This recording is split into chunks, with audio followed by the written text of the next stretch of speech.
장르가 뭐니에 뜨거! 가장 핫한 순서죠. 전문가들의 치열한 머니 토론, 생각이 달라 시간입니다. 여러분, 인류 역사에는 수많은 경제 위기가 있었습니다. 1970년대 오일 쇼크, 1997년 IMF 외환 위기도 있었고요. 몇 년 전에는 코로나 팬데믹 위기도 있었죠. 요즘은 트럼프발 관세 전쟁 때문에 세계 경제가 휘청이고 있습니다. 자, 그래서 오늘의 질문을 준비했습니다. 세계 경제를 뒤흔든 최악의 사건은 과연 무엇일까? 이 뜨거운 질문에 해답을 얻고자 생각이 다른 두 분의 경제 고수를 모셨습니다. 자, 오늘 출연자분들 장르가 뭐니에서 뜨거! 가장 핫한 분들이시죠. 대형 증권사에서 펀드 매니저와 애널리스트로 활동하시다가 슈카월드 코믹스의 알상무로 활약 중인 오동석 팀장님 함께해 주십니다. 안녕하세요. 안녕하십니까. 네. 또 뵙네요. 잘 지내셨죠? 네네. 네. 저희 방송도 보셨죠? 네네. 어떠셨습니까? 주변의 반응 어떠셨습니까? 주변에서 네. 뭐 이적하는 거 아니냐 이런 질문도 좀 많이 하고요. 물론 그럴 일 없죠. 네네네네. 그럴 일 없고 왜 이렇게 말을 아끼냐 이런 반응도 꽤 있었습니다. 네. 왜 하던 대로 안 하냐. 그래서 제가 그래도 그 큰 데 가서 네. 남의 집에 가서 그렇게 할 수는 없지 않냐. 하지만 오늘은 하려고요, 그냥. 원래 두 번째는 남이 아니잖아요. 그렇죠. 네. 그냥 하던 대로 하려고요. 오늘은 그럼 색채가 뚜렷하게 보이는 네. 겁니까? 감당하실 수 있을지 모르겠지만 최대한 제가 네. 수용 범위 넓혀가지고 자제를 좀 시켜주십시오. 받아들이도록 하겠습니다. 알겠습니다. 자, 침착맨 채널의 주식 강의로 유명하신 분이죠. 성공적인 실적을 올리신 개인 투자자로도 알려져 있는데요. 저는 투자 부분에서 최고여서 이 이름이 붙었는 줄 알았는데 말이 최고로 많아서 최고민수 박민수 주식 전문가 함께해 주십니다. 안녕하세요. 안녕하세요. 네. 네가 좋아, 너무 좋아, 모든 걸 주고 싶어. 네. 네, 모든 걸 주고 싶은 남자 최고민수입니다. 예. 받는 분들 입장도 좀 생각을 해야 되기 때문에. 그래요? 예. 적당히 주시기 바랍니다. 뭐 오늘 토크를 무한정으로 많이 선물해 드리도록 하겠습니다. 네, 알겠습니다. 저희 스튜디오가 몇 시까지 열려 있는지 확인을 좀 하고. 뭐 나를 새도 괜찮습니다. 침낭 하나만 준다면. 네. 그래서 오늘 토크로 소화가 안 되는 그 시간까지 한번 토크를 해보도록 하겠습니다. 알겠습니다. 여러분 오늘 점심 저녁까지 함께 할 수 있을지 두고 보겠습니다. 자, 저희 댓글에서 두 분을 함께 모셔달라는 요청이 상당히 많았거든요. 알상무랑 최고민수 선생님이랑 골방에 가둬두자. 알상무 최고민수 24시간 감금 방송 가능할 듯. 뭐 48시간은 어떠실지 모르겠어요. 스튜디오가 허락한다면. 네네. 식사만 군만두 넣어드려도 됩니까? 군만두만? 네, 요즘 교황 선출하잖아요. 네네. 콘트라베. 그게 시간 무한정으로 하잖아요. 뭐 일주일도 하고 2주일도 하고. 그렇습니다. 저희도 이길 때까지. 이길 때까지, 승부가 날 때까지. 네. 이 자리에서 결단이 날 네, 때까지. 지는 사람이 이기는 사람의 멱살을 잡는 그 시간까지 한번 했으면 좋겠습니다. 네, 최고민수와 알즈카반의 죄수라고 남겨주신 분도 계시고 끝나면 권역수 10kg 정도 빠질 그럴 수 있습니다. 듯이라고. 네, 자 10kg가 빠지는지 안 빠지는지 한번 확인해 보도록 하겠습니다. 자, 오늘의 주제가 세계의 경제를 뒤흔든 최악의 사건입니다.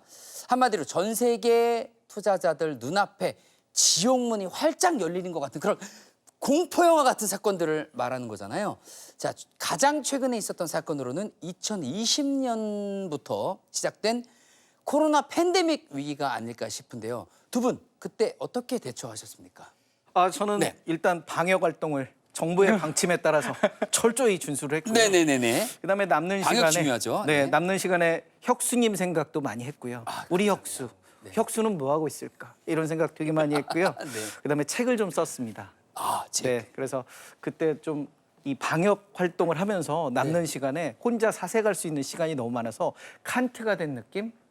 왜 세상은 이렇게 돌아가고 있는 거지? 이런 생각도 많이 했고요. 네. 그러면서 결론은 우리 혁수는 지금 뭐 하고 있지? 이런 생각 되게 많이 했던 그런 아주 뜻깊은 시간이었던 것 저한테 같습니다. 그 선물해 주셨던 책, 그 책을 쓰신 맞습니다. 거군요. 네, 그 두꺼운 네. 벽돌 같은 책. 예, 제가 냄비 받침으로 아주 잘 사용하고 있습니다. 그래요? 안 근데- 읽어보셨어요? 아니, 틈틈이 읽고 있는데 네. 어려운 용어가 많아가지고 네. 검색을 중간중간 해야 그래요? 돼가지고 네. 천천히 읽고 있습니다. 그것만 읽으면 우리 주린이가 주식 천재가 될 수 있습니다. 그렇군요. 네, 최고 천재. 빨리 달려보도록 하겠습니다. 자, 어떻게 또 대처를 하셨는지 궁금합니다, 이상무님.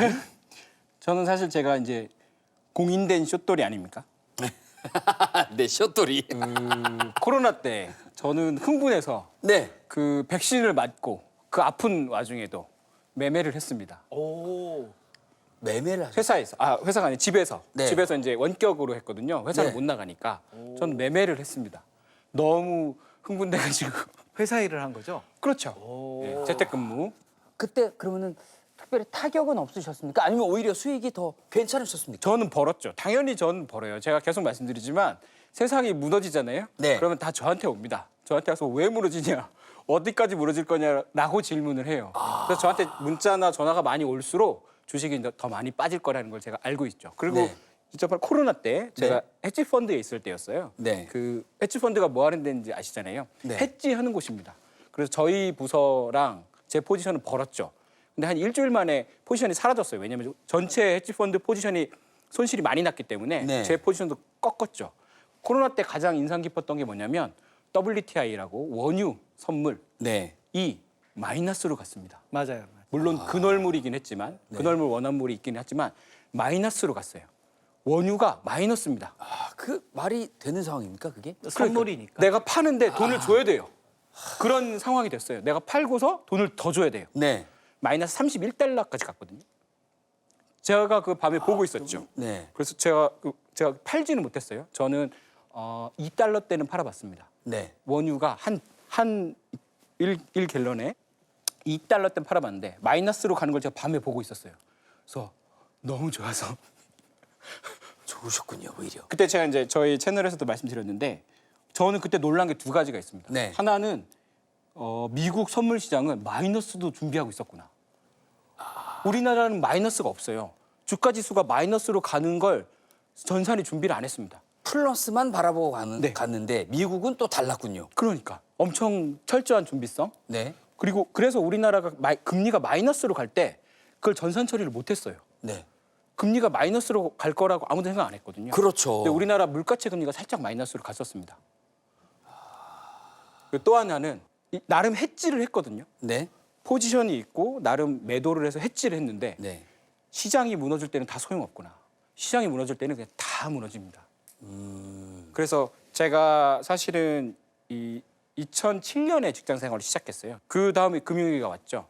그래서 제가 계속해서 제가 숏돌이라고 하지만 저는 이제 약간 이머전시 상황, 컨틴전시 플랜을 계속 짜는 사람이었거든요. 네. 모든 조직에서. 네. 그래서 제 이론이나 제 대책 이런 것들이 맞아 들어가는 걸 보면서 너무 좋았습니다.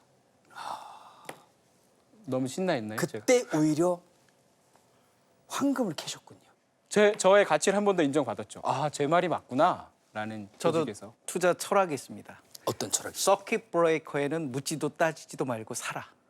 근데 코로나 때 서킷 브레이커가 2번이나 발생이 됐거든요. 그래서 네. 1차 서킷 브레이커에서 샀는데 더 떨어진 거야. 네. 그럴 때는 더 공격적으로 들어가야 되거든요. 서킷 브레이커라는 소위 건 물타기라고 하는. 그렇죠. 네. 예. 끝까지 물고 늘어져야 될 절호의 찬스거든요. 왜냐하면 떨어질 때는 칼날과 같이 떨어지거든요. 사는 사람이 없기 때문에 순식간에 와장창창창 무너지는 겁니다. 와장창창창 무너진다는 건 그만큼 급하게 올라갈 수 있다는. 톱니바퀴가 이렇게 떨어졌다면 그대로 단기간에 올라가거든요. 네. 그렇기 때문에 서킷 브레이커, 주식시장이 전체가 일정 규모 이상 폭락을 하면 시장이 멈춰버리거든요. 그럴 때는 묻지도 따지지도 말고 사야 되는 아주 절호의 찬스. 그리고 아까 석유, 유가, WTI 얘기했잖아요. 네. 그때 우리 지난번에 말씀드렸던 워렌 버핏 선생님은 정유기업들을 눈여겨보신 거죠. 이런 건 기회다. 그래서 오히려 이렇게 주가가 급락할 때는 이 우리가 빅스 지수라고 있습니다. 네. VIX 이게 네. 이제 S&P 500 지수 옵션의 30일간 변동성을 우리가 예측해서 하는 건데요. 네. 공포 지수라고도 불려요. 그래서 빅스 지수가 급등을 할 때 오히려 투자 기회가 나온다라고 보시면 그러니까 공포는 투자의 어떤 절호의 찬스다 이렇게 말씀을 드릴 수 있습니다. 그러니까 오늘 사실 과거에 있었던 어떤 험준했던 시기의 이야기를 하지만 우린 이걸 미래를 내다보는 그렇죠. 또 자양분으로 삼아야 될 수 있는 그런 날이네요. 맞습니다. 네. 자, 그럼 지금부터 본격적인 토론을 진행해 보도록 하겠습니다. 자본주의 역사를 돌아보면 세계 경제 전체가 함께 나락으로 떨어지고 투자자들의 입에서 망했어 라는 곡소리가 터져 나오는 수많은 경제 위기들이 존재해 왔습니다. 단도직입적으로 질문드리겠습니다. 세계 경제를 뒤흔든 최악의 사건은 과연 무엇입니까? 하나, 둘, 셋. 금융위기. 아이상무님은 글로벌 금융위기를 선택해 주셨고요. 최고민 씨님은 대공황을 선택해 주셨습니다. 먼저 안상무님, 네. 영어로는 Global Financial Crisis 맞습니다. 맞습니까? 네. 네. 발음이 좋아요. 네.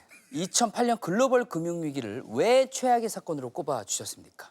방금 말씀해 주신 것처럼 파이낸셜이잖아요. 네. 2008년 금융위기는 경제 사이클, 실물 경제 사이클이라기보다는 그 금융 섹터에서 일어난 금융위기였습니다. 네. 그 전까지는 좀 덜했지만 2000년대 들어서부터는 전 세계 경제가 금융 섹터가 끌고 가는 시대가 되거든요. 네네. 그런데 그 금융 시스템이 완전히 마비된 게 2008년입니다. 2008년. 네. 실제로는 9월 15일 리먼이라는 큰 미국의 증권 회사가 망하면서 네. 그게 시작됐다고 생각하지만 실제로는 2007년부터 주요한 펀드들이 망하기 시작해요. 조짐이 있었군요. 네, 네. 충분히 있었고 서브프라임에 대한 어떤 워닝, 경고도 2008년 초기부터 있었습니다. 그러니까 프라임 대출은 신용등급이 굉장히 높은 사람한테 그 사람들이 주택을 살 때 대출이 나가는 겁니다. 근데 서브프라임은 그 신용도가 낮은 분들이 주택을 살 때 대출을 해주게 돼요. 거기서부터 무너지기 시작한 거죠. 그래서 신용이 무너진 거예요. 지금 우리가 살고 있는 자본주의 사회는 신용 사회거든요. 신용이 없으면 돌아가지 않는 사회예요. 아, 그 모든 게 다 신용을 기반으로 하고 있으니까요. 그렇죠. 네. 2008년 금융위기 때는 그 신용이 뿌리부터 완전히 시스템이 무너졌다는 공포에 휩싸인 때였어요. 아, 그랬군요. 그래서 굉장히 짧은 시간에 게다가 그때 2008년 되면 전산으로 다 연결돼 있어서 네. 글로벌 금융시장이 전체가 다 순식간에 폭삭 무너졌군요. 2주 만에, 3주 만에, 한 달 만에 S&P 500 기준으로는 거의 40%, 우리나라 코스피도 거의 39% 정도 하락했습니다. 반토막이 난 거군요. 그렇죠. 네. 그 전에 어떤 시기에도 이렇게 즉각적으로 빨리 자산 시장이 붕괴된 거는 2008년이 처음이에요. 그때는 채권도 무너졌고 금도 무너졌고 네. 모든 자산 가격이 반토막이 났다고 생각하면 돼요. 그 얘기는 뭐냐? 우리가 쌓아오는 인류가 쌓아온 부의 반이 사라졌다고 생각하면 됩니다. 장부상에서. 아, 그 정도로 알아봐야 됩니까? 맞습니다. 그래서 당시 미국 재무장관이었던 헨리 폴슨, 네. 헨리 폴슨이라고 평생 골드만 그 자유주의자로 산 사람이고 네. 골드만삭스 회장도 한 분이 너무 겁에 질려서 야당 그 하원 의원 의장이었던 낸시 펠로시한테 무릎을 꿇고서 제발 이 부양책을 승인해 달라고 의회한테 간절하게 빌기까지 합니다. 아, 무릎을 꿇고. 네. 그리고 나중에 버냉키나 그 당시에 미국 재무부나 연준에 있던 사람들이 쓴 회고록을 보면 정말 우린 무서워서 내일 아침에 아무도 직장에 나가지 않을까 봐 너무 두려웠다라고 얘기합니다. 아, 2008년이면 우리나라도 굉장히 힘든 시기 아니었습니까? 아, 근데 생각해 보시면 네. 당시로 돌아가 보시면 2008년에 상대적으로 한국은 주식은 빠졌는데 네. 나름 고요했습니다. 주택 시장은 무너지지 않았고 한국에선 대량 해고도 일어나지 않았어요. 네. 가장 큰 충격을 받은 건 미국이었고요. 당시 유럽도 그렇게 흔들리지 않았어요. 왜냐하면 서브프라임 모기지 대출은 미국에서만 있었던 거예요. 미국에서만 있었군요. 한국은 DTI, LTV 같은 걸로 상대적으로 대출을 많이 눌러놓은 상태였고 유럽은 주택에 대한 버블이 없었어요. 네. 난민을 당시 브라질은 엄청 좋았습니다. 아, 오히려 되려? 네. 룰라가 대통령일 때. 네. 그래서 그 이후로 서브프라임 모기지 2008년 금융위기 이후로 그걸 정리할 때 룰라가 약간 놀렸습니다. 너네 돈 없지? 우리가 좀 빌려줄까요? 라고 얘기했고 하, 큰형한테.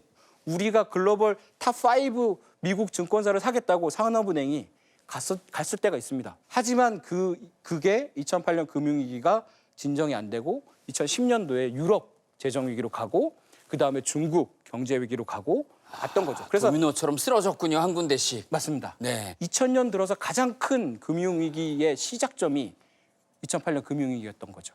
자, 최고민수님. 네. 1929년 대공황이 설마 2008년 금융위기보다 더 최악이었던 겁니까? 네, 더 최악이죠. 이거는 뭐 비교 상대가 안 된다. 대공황이 손톱이라면 2008년 금융위기는 손톱에 있는 작은 점? 뭐 그 정도다. 왜냐면은 2008년도에 인류가 쌓은 재산의 절반 날려먹었다 이렇게 표현해 주셨거든요. 이거는 뭐 콩떡에 콩가루 정도 되는 위기다. 위기도 아니다. 인절미 콩떡을 네. 집어먹는데 요 정도 콩가루 콩떡 떨어진 거는 먹을 때 떨어지는 콩가루 정도다. 신경 안 그 쓰이는 정도. 정도다. 뭐 이거는 나의 승리다. 대공황의 승리다. 이미 뭐 이렇게 승리하셨습니까? 이미 이겼습니다. 네, 네. 그렇습니다. 그러면 최고민 승리로 오늘 마치도록 네, 하겠습니다. 감사했습니다. 팩트는 필요 없는 겁니까? 이제 알아봐야지, 이제 알아봐야죠. 자, 대공황은 왜 발생된 거죠? 대공황의 한자를 아십니까? 모릅니다. 큰 대자. 여기까지 압니다. 큰 대자, 두려울 공, 두려울 공. 어리둥절할 황. 아, 이미 한자에서 다 들어 있습니다. 그러니까 두려웠는데 어리둥절합니다. 두렵고 어리둥절. 아주 크게. 너무 무서운데? 으아. 어리둥절. 네, 영어가 더 죽입니다. The Great The Great Depression. Depression. 아까 Financial Crisis잖아요. 네네네. 얘는 The Great입니다. Great. The Great은 아무한테나 붙여지는 단어가 아닙니다. 최고에게만 붙여지는. 네, 옥황상제. The Great Jade Emperor입니다. 만리장성. 네. The Great Wall of China. 혁수는 뭐라고 합니까? The Great 혁수. 그냥 혁수입니다. 얼마나 심하면 더 그레이십니까? 어느 정도 최악이었습니까? 1929년 10월 24일 우리가 생각하기도 두려운 블랙 더스데이죠. 뉴욕 증시 검은 목요일 대폭락이 오는데요. 네. 우리 2008년은 단지 미국의 문제였습니다. 네. 근데 이 대공황은 전 세계의 문제입니다. 아까 말씀해 주셨어요. 미국은 타격이 컸는데 유럽은 타격이 없었다. 그렇죠. 우리나라도 뭐 주가는 빠졌지만 그 정도로 흔들리진 않았다. 대공황은 미국에서 시작해서요. 유럽도 초토화되고요. 전염병처럼. 아시아도 초토화되고. 전체가 다. 2019년도 코로나19가 있었잖아요. 네. 그런 것처럼 파이낸셜 어떤 코로나군요. 전염병이 1929년도에 발생을 한 거죠. 네. 그래서 원래는 이 대공황이 1890년대부터 이미 미국이 안 좋았습니다. 공황이 왔었습니다. 네. 여러 요인들이 있고요. 그중에 하나가 1900년에 금본위제를 도입을 합니다. 원래 미국은 금, 은 본위제거든요. 네. 그러니까 보유한 금과 은 한도 내에서 화폐를 발행을 했는데 네. 은을 빼버립니다. 그러면서 우리는 금만 쓸 거야. 이러니까 화폐 발행량이 반절로 줄잖아요. 네. 당연히 경기가 죽습니다. 그래서 이렇게 어려운 상황이 벌어졌을 때 유럽에서 전쟁이 납니다. 그게 뭐냐? 1차 세계대전입니다. 1차 세계대전. 1차 세계대전으로 미국이 이 어려운 상황을 다 헤쳐나갑니다. 유럽 전쟁에서 쓸 군수물자 먹을 거 어디서 가져옵니까? 미국이요. 바다 건너 미국에서 가져오는 겁니다. 그걸 기회를 삼았군요. 미국이 1차 전쟁의 최대 수의 불황을 공황을 극복을 합니다. 네. 그러면서 분유도 팔고요. 그다음에 전쟁 식량도 팔고요. 거의 사람한테 필요한 걸 다 판 총도 거군요. 팔고 모든 네. 걸 팝니다. 네. 전쟁이 끝났습니다. 전쟁이 끝났는데 우리 미국은 재즈도 하고요. 키세스 재즈도 하고요. 그다음 패셔너블하게 옷도 입고요. 네. 이렇게 즐겁게 살았습니다. 네. 그런데 전쟁터가 없어졌습니다. 끊겼습니다. 손님이 끊겼어요. 영원한 건 절대 없어. 그렇죠. 영원한 게 절대 없어졌습니다. 팔아야 되는데 팔 데가 없는. 네. 그럼 어떻게 됩니까? 공급 과잉, 초과 생산이 일어납니다. 그러면 미국인들이 사줘야 되잖아요. 그렇죠. 분유도 사주고 스팸도 사주고 다 사줘야 됩니다. 근데 월급은 쥐꼬리야. 월급을 안 올려줬네. 사장님 나빠요. 월급을 안 올려줬어. 예, 지금 그러면 어떻게 돼? 예, 지금 잠깐 SNL 리허설인 줄 알았어요.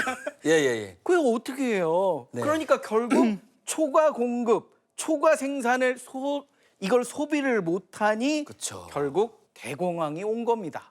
그렇게 시작이 된 거군요. 여기 한 가지 더 있습니다.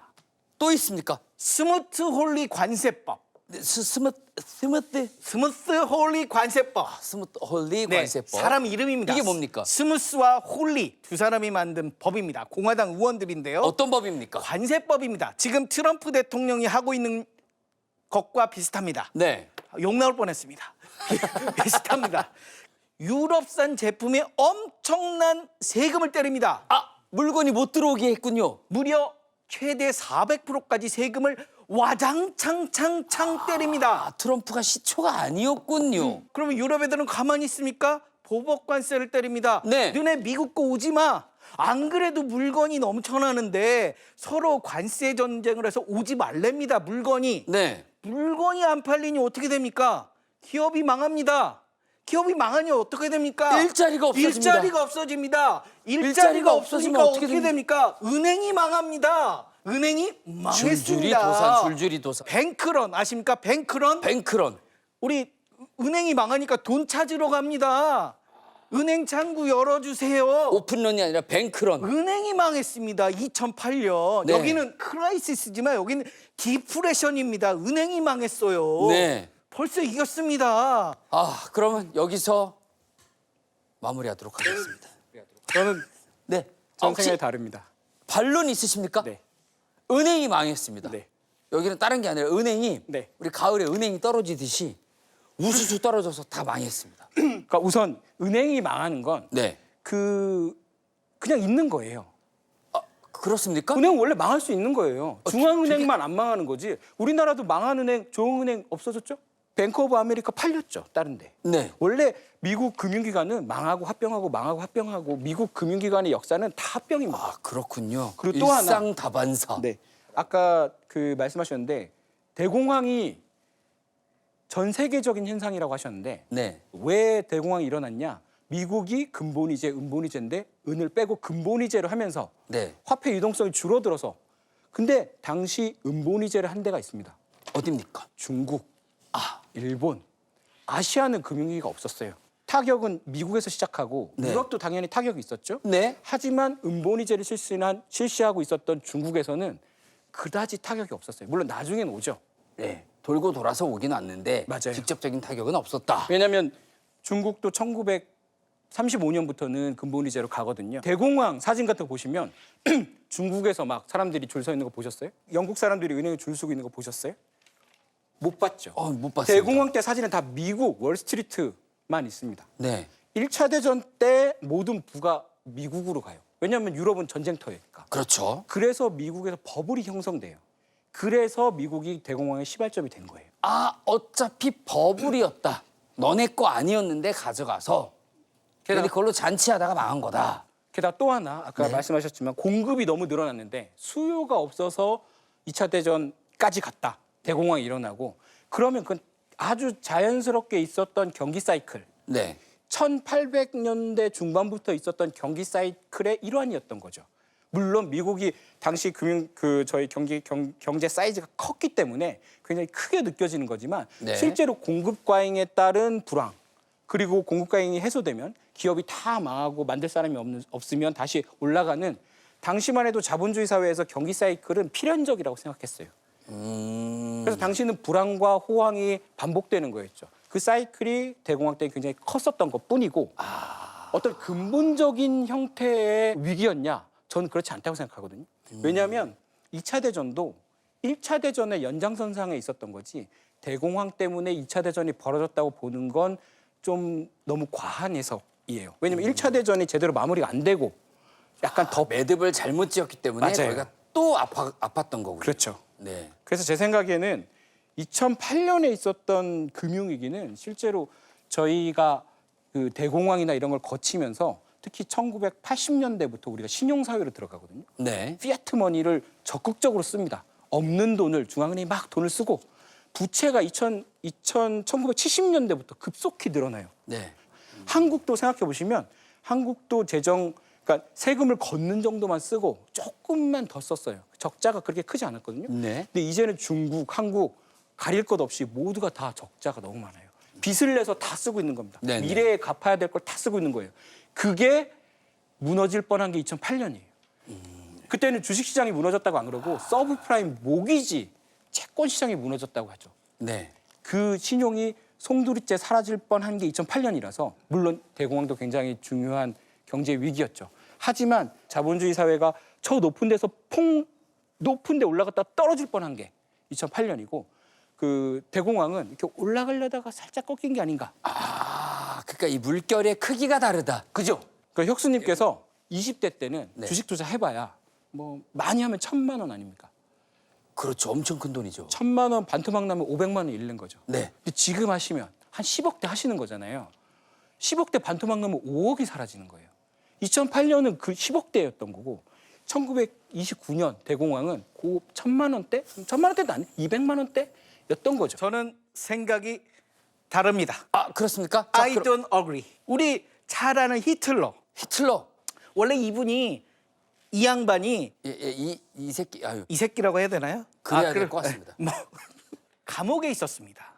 구테타를 일으켰거든요. 네. 그래서 구테타를 일으켜서 감옥에 있는데 그 사이에 대공황 뭐 이런 이슈들이 나면서 엄청난 인기를 얻습니다. 네. 우리가 이렇게 살기 어려운데 실업과 인플레 속에 사는데 독일인들이요 뭐 하느냐 이러면서 대공황을 최대로 활용을 해서 약소한 그 일개 조그마한 중소 정당이 정권을 장악하면서 일당 독재를 하게 되는 그 근본이 바로 이 대공황입니다. 대공황에서 그렇습니다. 그 악마가 태어났군요. 그렇죠. 원래 아돌프 야. 히틀러는 오스트리아 사람입니다. 네, 일자리가 맞습니다. 없어서 독일에 가서 그냥 그럭저럭 살았는데 구테타 한번 일으키고요. 대공황 이용해서 그 나라를 이렇게 통째로 전쟁에 몰아넣은 그 새치어로. 그렇죠. 우리 유명한 경제학자 있습니다. 케인스라고.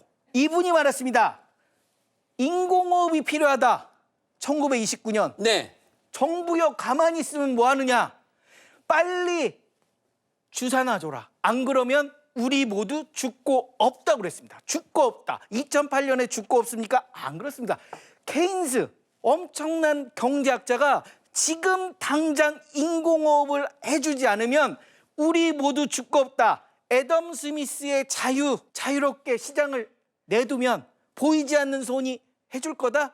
웃기는 소리 하지 마라. 지금은 너무너무 힘들어서 유효 수요를 진작해야 되고 네. 정부가 재정 지출을 쏟아서 인공호흡을 시켜서 살려야 된다. 그 정도로 되게 힘든 시기가 대공황 시기다. 그래서 결국 나중에 뉴딜 정책 그리고 2차 세계대전으로 살아나기 전까지 네. 너무나도 힘든 여기에 또 하나가 있습니다. 금주법 시행으로 술도 못 먹겠습니다. 네, 이게 맞습니다. 살 동네입니까? 그 당시 힘들어 죽겠는데 술도 못 마셔. 술도 못 마셔. 뭐 이런 세상이 다 있어요.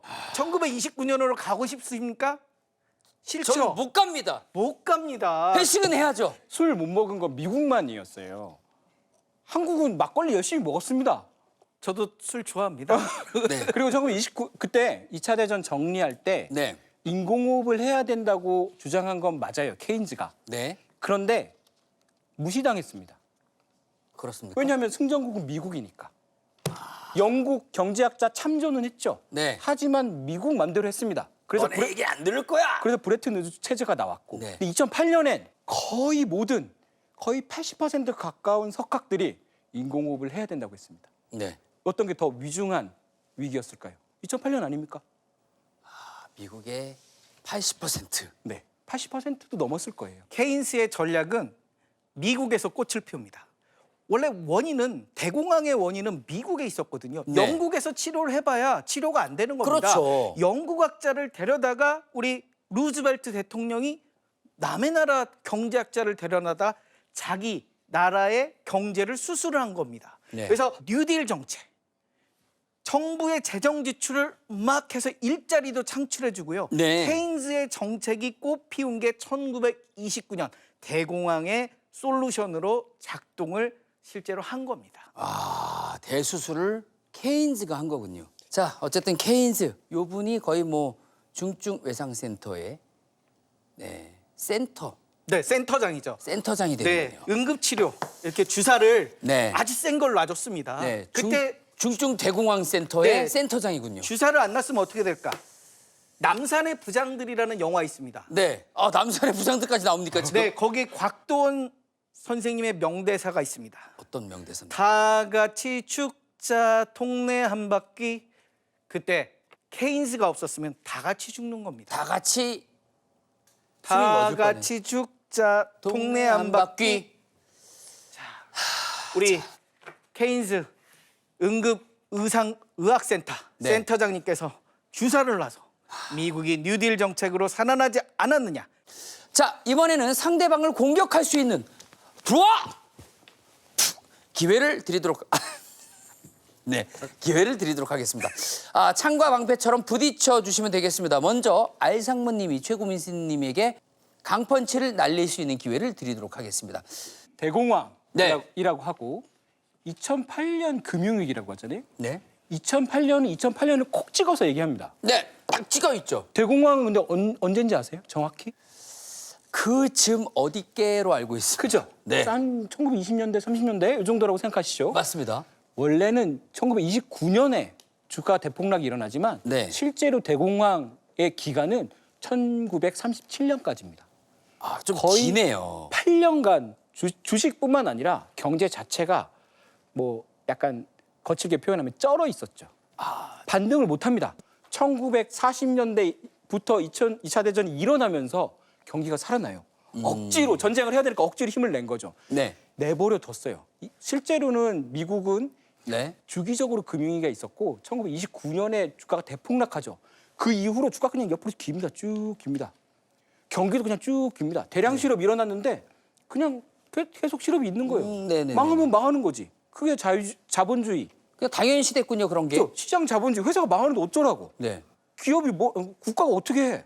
어쩌라고. 그 간섭이 싫어서 만들어진 나라가 미국이잖아요. 네, 정부, 왕의 간섭이 싫어서 우린 독립했는데 그렇죠. 그럼 내가 내 기업 운영하면 돈 다 내 거고 네. 망하도 망하는 거지. 왜 내 세금을 걷어다가 저 기업을 살려? 라는 게 미국의 정서였어요. 네, 지금도 있죠, 사실 우리도. 그렇죠. 왜 우리 세금 어디다 쓰는 거야? 그래서 29년에 대폭락이 일어나고서 37년까지 계속 주기적으로 경기가 안 좋습니다. 오, 길었네요. 8년 동안 네, 힘들어. 하지만 역설적으로 보면 그래도 먹고 살만 했던 거죠. 그럼에도 불구하고. 그게 정말 죽을 것 같았으면 네. 뭐라도 했겠죠. 하지만 8년 동안 고만고만 살아요. 알상무님 얘기는 그래서 안 죽었잖아. 게다가 뭐 금주법 살았잖아. 금주법하고 우리 옛날에 그 영화 같은 거 보시면 네, 위대한 개츠비? 네, 그때도 위대한 개츠비. 그때예요. 그 전이긴 하지만 네. 잘 먹고 잘 사는 사람은 잘 먹고 잘 삽니다. 결국에는 힘든 사람만 힘들었지. 그죠. 뭐 잘 사는 사람들은 아무런 뭐. 근데 2008년엔 즉각적으로 정부와 중앙은행이 움직입니다. 네. 게다가 법안도 바로바로 통과됩니다. 여기서 꺾이면 우리가 다 죽어. 라는 합의가 있었던 거죠. 법을 바꿀 만큼 그죠? 즉각적으로 바꿀 만큼. 말도 안 되게 법을 바꿔요. 네. 제가 아까 말씀드렸지만 미국 재무장관 헨리 폴슨 평생 시장주의자로 살았습니다. 정부의 간섭을 계속 반대하고 쳐내던 사람이에요. 근데 그때 이 정도는 손을 써야 됩니다. 내가 세금으로 국가의 세금으로 회사를 살리겠다. 금융기관에 돈을 줘야겠다. 저 탐욕스럽게 베팅하는 저놈들을 살려야겠다라는 법안을 들고 가서 의회에 가서 매깅을 합니다. 제발 통과시켜주세요. 그럽니다. 얼마나 힘들었는지 그분이 위궤양에 걸립니다. 본인이 평생 생각했던 모든 것이 무너지면서까지라도 이건 살려야 된다.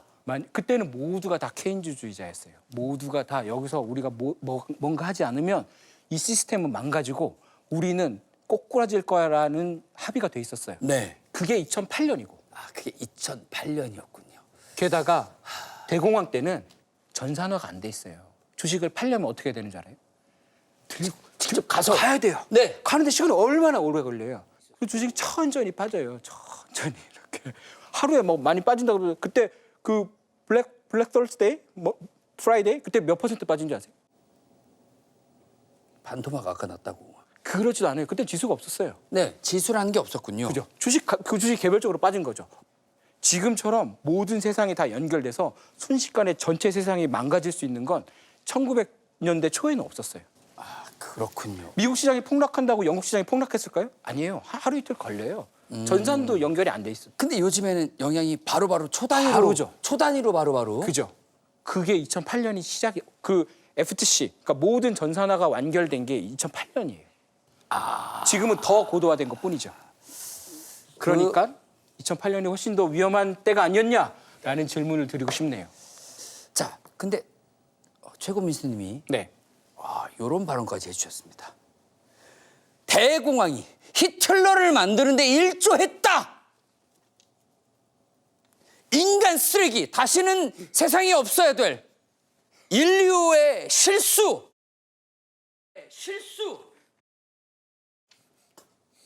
이 호모사피엔스의 최악의 실수, 히틀러가 바로 여기서 탄생했다. 이거 너무 심각합니다. 이거 어떻게 방어 가능하십니까?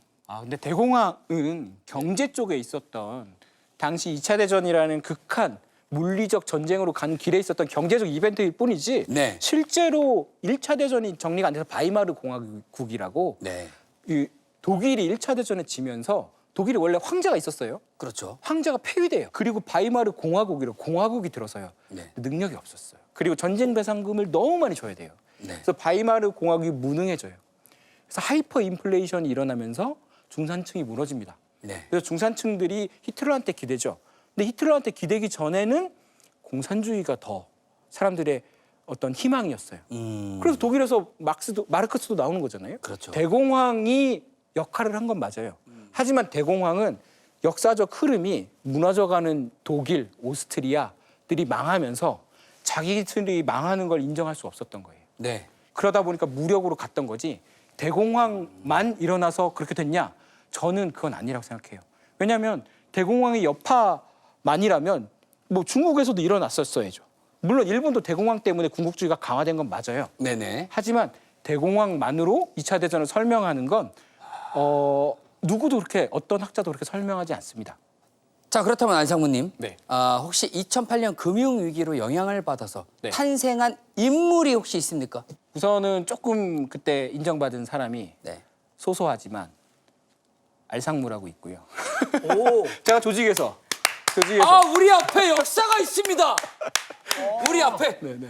예. 그때 제가 이제 채권 풀업 쪽에 있었는데 네. 제가 이제 정확히는 저는 아니고 저희 팀 전체가 네, 팀 전체가. 돈을 많이 벌었어요. 그래서 2008년에 우리나라 금융기관이 생각보다 안 힘들었어요. 채권 가격이 굉장히 많이 올라서 네. 주식에서 깨진 걸 다 커버했습니다. 네. 글로벌리도 마찬가지였어요. 그래서 제가 이제 2008년, 제가 2007년부터 그러니까 금융기관에 들어왔거든요. 네. 2008년 초에 제가 서프라임 모기지가 처음 터졌을 때 제가 약간 신입이었잖아요. 프레시맨이었는데 네. 그 서프라임 모기지를 리서치해서 보고 드렸죠. 이거 좀 위험한 것 같습니다. 먼저. 한국 시장 사람들이 CDS가 뭔지 몰랐다고. 네. CDS 그 부도를 관련한 수합이거든요. 네. 신용부도 수합. 맞습니다. 그 제 거 보고서 이렇게 던져놨죠.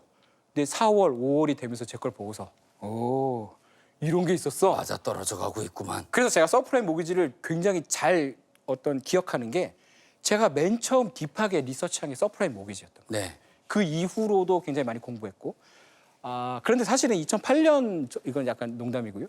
저 말고도 굉장히 유명한 사람들이 그때부터 나타납니다. 그때 워렌 버핏도 그때 잘 헤어났고 네. JP 모건 회장 제이미 다이먼이 되게 전설적인 얘기인데 2007년, 2008년에 낚시를 하다가 또는 휴양지에서 낚시를 하다가 순간 서프라임 모기지 위험할 것 같은데 모기지 채권 다 버려라는 지시를 전화로 했대요.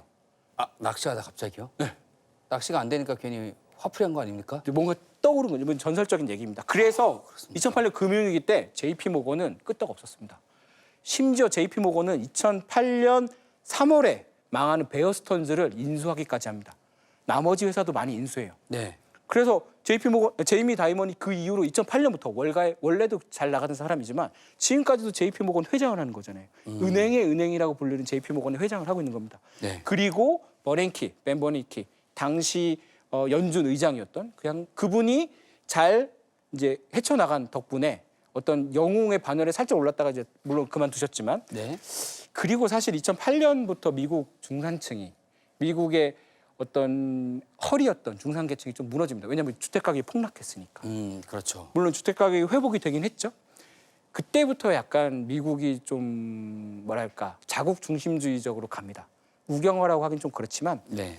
그래서 저는 그 이후로 뭐 부시 다음에 오바마 정권이 8년 있었고 그다음 그 트럼프가 되잖아요. 이거 굉장히 중요한데 요 타이밍이 네. 이 2008년 금융위기가 네. 트럼프를 낳았다 이런 얘기도 제가 들어본 적이 있습니다. 사실 연결이 되는 거죠. 이거 어떻게 보십니까, 최고민? 네, 당연히 트럼프 대통령이 2008년부터 이어지는 하나의 중요한 연결고리라고 생각을 하고요. 네.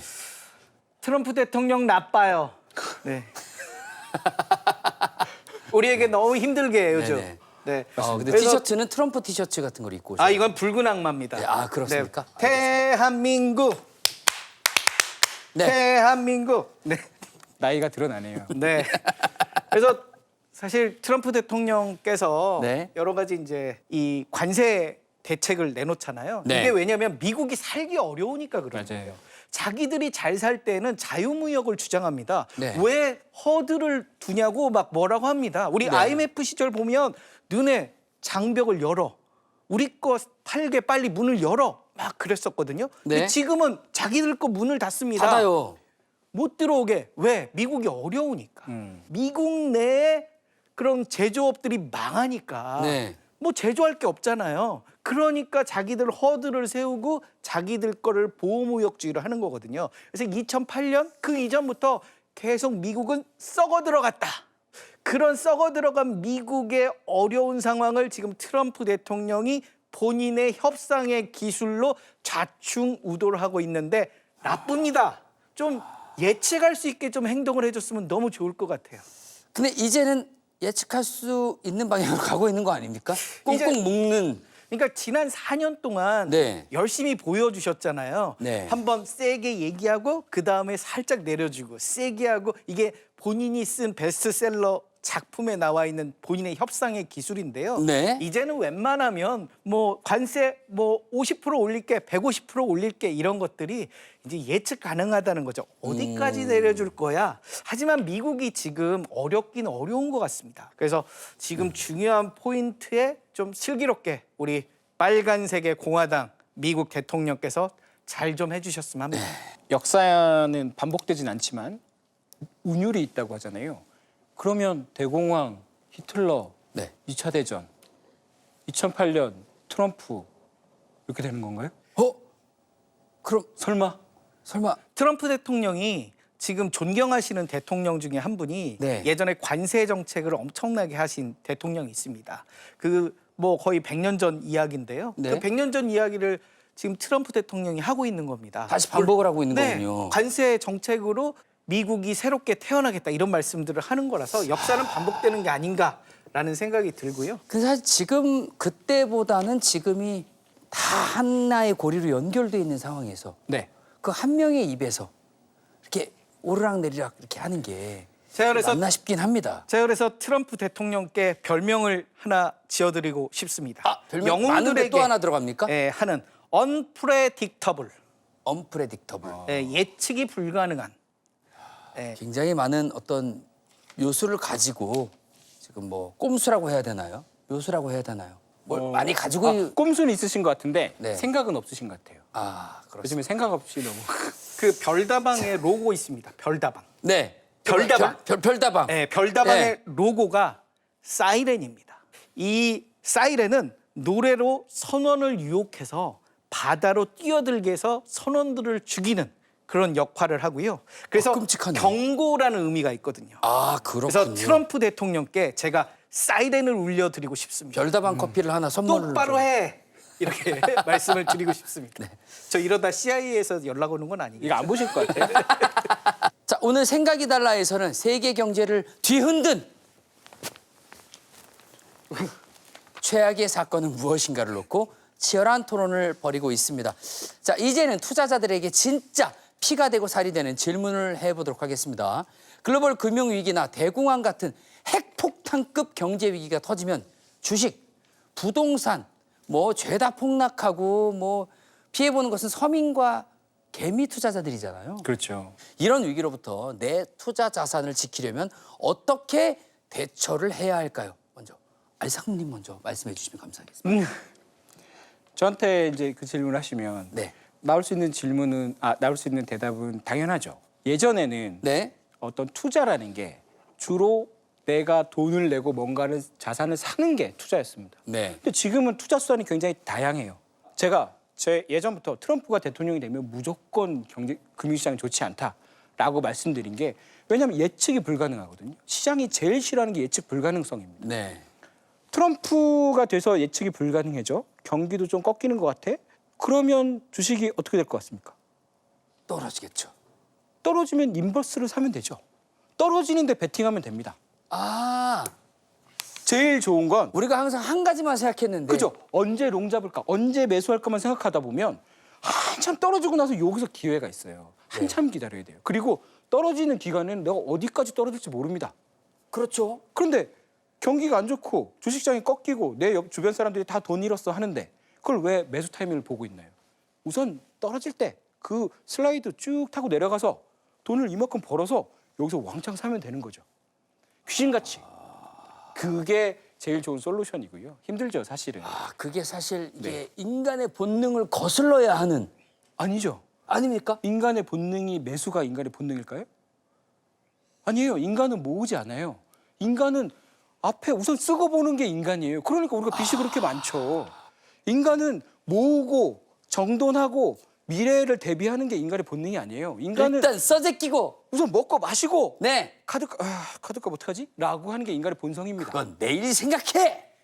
그걸 참고 그걸 그게- 이용하는 사람이 부자가 되는 거죠. 아, 그렇군요. 제가 말하는 그 떨어지는 그러니까 그 본능을 억누르고 떨어지는데 베팅을 한번 할 수도 있다는 거예요. 모든 부자들 조지 소로스 심지어 워렌 버핏조차도 네. 떨어지는데 베팅을 해서 처음에 초기 부를 모아요.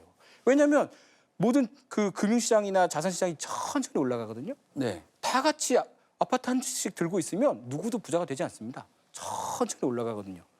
떨어질 때 어떻게 하느냐가 내 삶의 그 미래를 결정하는 거예요. 그래서 저 예전에는 떨어졌을 때 여기서 잘 사는 게 좋았죠. 저는 근데 적극적으로 이제는 우리가 많이 발달돼 있고 심지어는 되게 빨리 대응할 수 있어요. 떨어질 때 살짝 떨어지는 쪽에 베팅을 해서 종잣돈을 모은 다음에 다시 반등할 때 사자. 이게 제가 요즘 드릴 수 있는 솔루션이에요. 아, 그렇군요.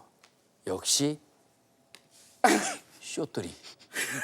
최고 쇼돌이라고 또 네. 별칭을 한번 지어드리도록 감사합니다. 하겠습니다. 자, 이번에는 최고 민수님의 조언을 들어보도록 저는 하겠습니다.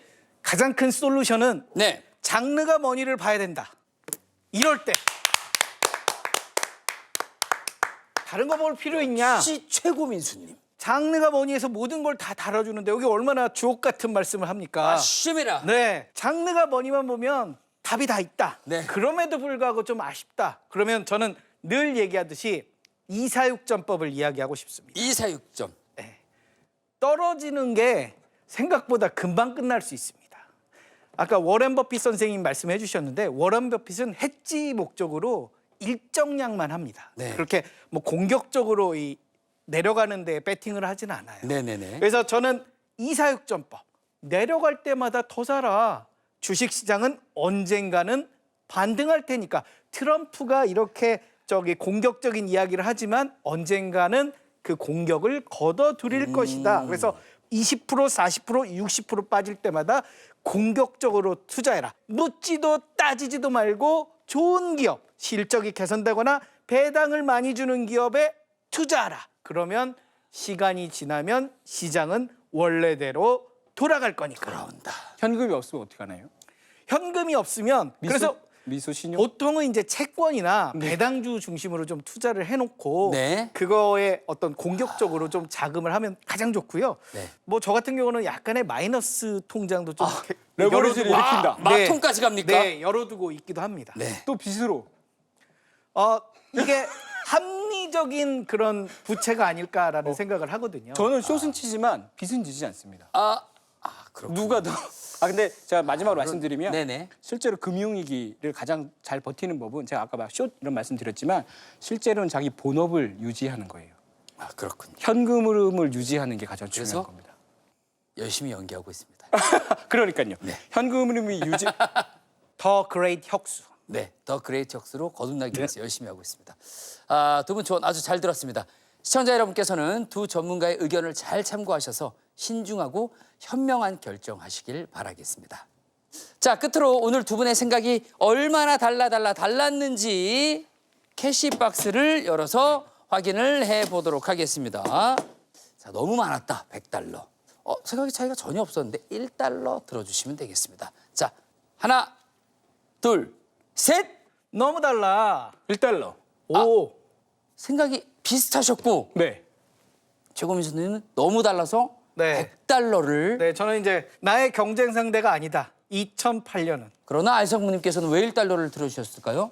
그 아까 보니까 100달러를 집으시더라고요. 네. 그래서 저도 다르게 하려고 1달러를 집은 겁니다. 그냥 별로 의미 없어요. 큰 의미 없이. 달라도 너무 달라. 마지막까지 달랐습니다. 생각의 차이가 대략 50%였습니다. 치열한 토론 아주 잘 들었습니다. 감사합니다. 또 인사드리겠습니다. 우리 감사합니다. 노래라도 하나 해야 되는 거 아닙니까? 어떤 노래 하고 싶으세요? 잘 살아보세. 잘 살아보세. 잘 살아보세. 우리도 한번 잘 살아보세. 새마을 운동까지 가는 건가요? 그만큼 이겨낼 게 많다는 의미겠죠. 네. 예.